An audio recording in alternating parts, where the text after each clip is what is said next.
Hi, Super Quiz Review 4. I did question number 16 about on the second attempt. Arrange the following types of business organizations in order from the simplest to the most complex, generally speaking.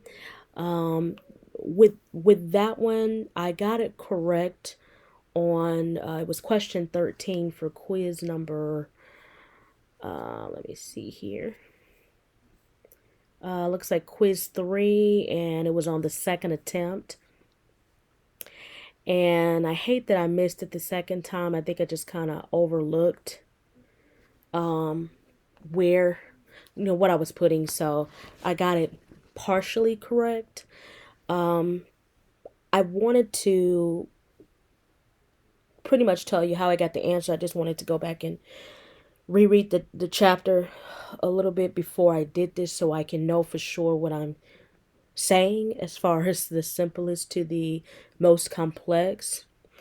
I would say starting with the simplest, and again, it doesn't give me the answers, but I'm hoping that this is correct because I'm not good at tests, but as you can see, but as far as the simplest, I would say number one being the sole proprietor, only because the sole proprietor takes care of everything, so there's no overhead.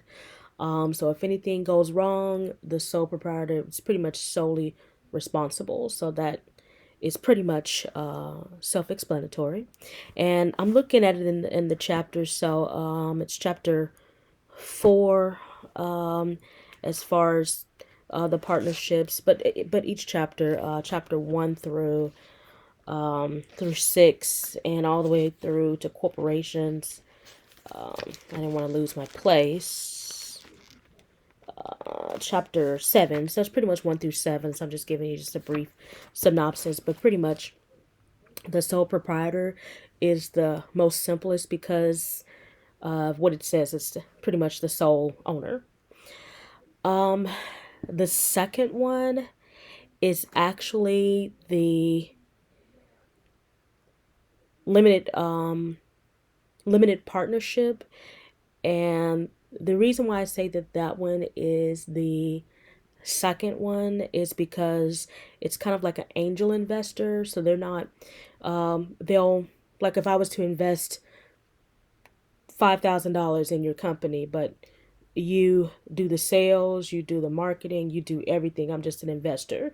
So pretty much if I stand to lose anything, it'll only be what I put into it. So it won't make or break me in a way, but I would hope to make a profit. But if I do not, it was a bad investment. So that's the limited partnership. Now, when it comes to the next one, which is the, let me make sure I don't lose my place.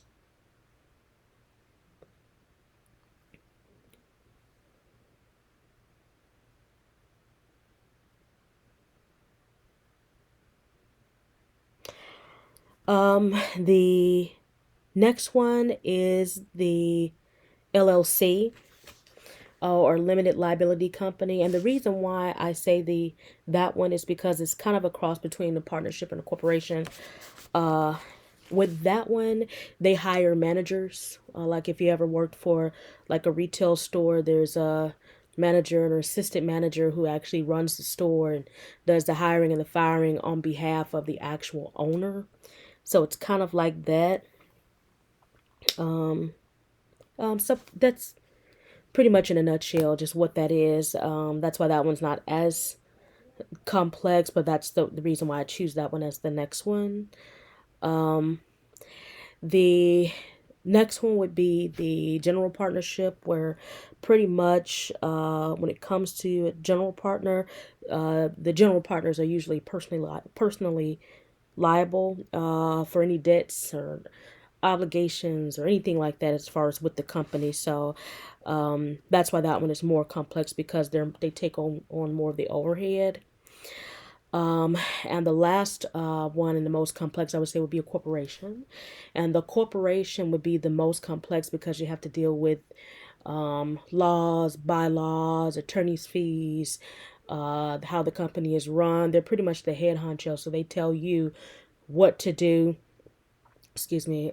So that it's like a boss's boss in a way, if you want to say it in a nutshell. It's like that. Like, I have a boss, my boss has a boss, that boss has a boss. So there's never, it's a ladder, I would say. If you're trying to do disputes or things are changing, it has to chain of command. That's what I'm saying. So it's kind of like that. So it's more complex because it's more people involved, more people, more chiefs than Indians. I would say that. So that's why. So I got it correct on this quiz, but I got it partially correct on the other because I think I overlooked like the limited liability company and the limited partnership. I actually inverted those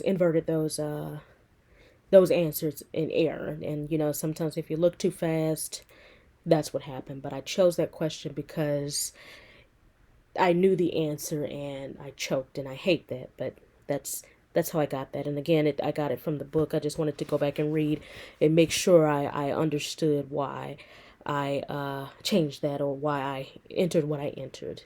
But that's it. So I'm going to go ahead and move on to the next question, and I'll be back. 1 sec.